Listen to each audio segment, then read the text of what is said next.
But though I'm less than before, still am I the Silver Surfer. Still is mine the Power Cosmic. To me, my flying board. With you once more beneath my feet, our speed shall serve instead of strength. Tragedy becomes triumph, and triumph turns tragic once more. Marvel fans, brace yourself. The studio will serve us a Silver Surfer solo movie on the table. Before we start, however, it would be great if we start with his origins. Silver Surfer is one of the most tormented and noblest cosmic entities in the universe. He treasures freedom above all, though he often sacrificed it for the greater good. He was born on the planet Zenn-La as Norrin Radd and as part of a technologically advanced humanoid race, created a worldwide utopia devoid of poverty, crime, hunger, disease, and want of any kind.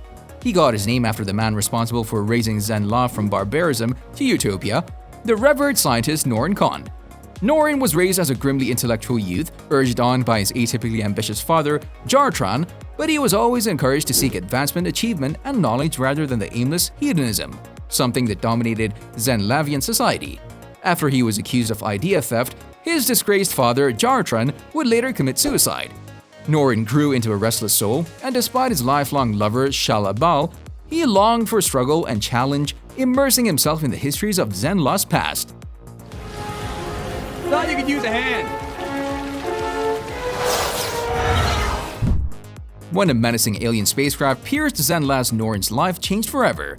He convinced the Council of Scientists to provide him with the spaceship, and soon after, Radd confronted Galactus, the invader who intended to consume Zenn-La. In exchange for Galactus sparing Zenn-La, he offered to seek out new worlds for him to sate his hunger and to become his herald in exchange. Galactus agreed, transforming Radd into a cosmic-powered silver-skinned super being. Because of the silvery flying board he rode, he was known as Silver Surfer, and he departed Zenn-La with Galactus.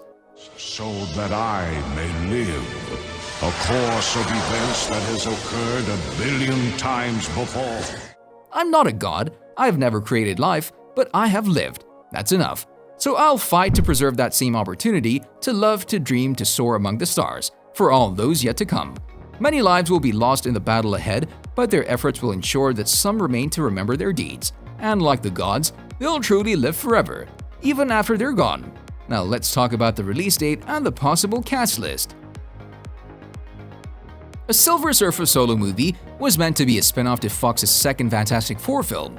The title antagonist in the movie Fantastic Four: Rise of the Silver Surfer back in 2007 was brought to life by Duncan Jones and with the voice of Laurence Fishburne. But despite the huge importance of this character in the Marvel Comics, this was his first and last live-action appearance. Much like his comic counterpart, and despite being an opponent of the team for much of the film, he helped them save the planet. Even though he was killed in the final battle, in a mid-credit scene he confirmed his survival and set the events for his return in a future installment, developing a change of heart at the end of the movie. Silver Surfer will hit that like button. No really, he indicated that he would eventually take the same course as the character from the source material. He evolved into a hero who headlined his own title, despite the fact he started out as a minion of Galactus in the Fantastic Four comic. At one point, there was a plan to make the Silver Surfer solo project and as a part of Fox's Fantastic Four franchise. Fox tapped Hollywood screenwriter and Marvel Comics writer J. Michael Straczynski to write a script for a Silver Surfer spin-off, even before The Rise of the Silver Surfer was released. Based on comments from Straczynski, this was supposed to be a movie that will throw light on how Norrin Radd became the Herald of Galactus in the first place. This movie would have revealed much darker territory than the two preceding Fantastic Fours. However, what prevented this to happen was Rise of the Silver Surfer's disappointing release. And you'd ask, what is the situation now? Well, a director was never even hired, so the development of the film didn't get far at all.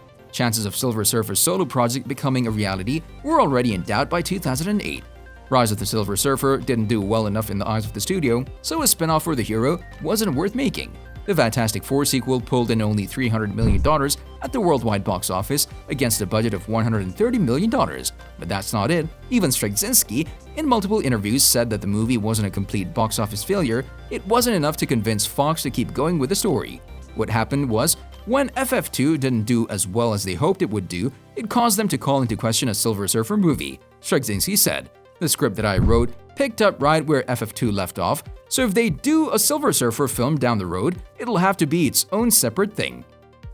In the end, Fox's first Fantastic Four franchise finished with a cancelled spin-off, neither Silver Surfer nor third movie, which was devastating for the fans. Fantastic Four will probably be rebooted once more with Marvel Studios and Disney.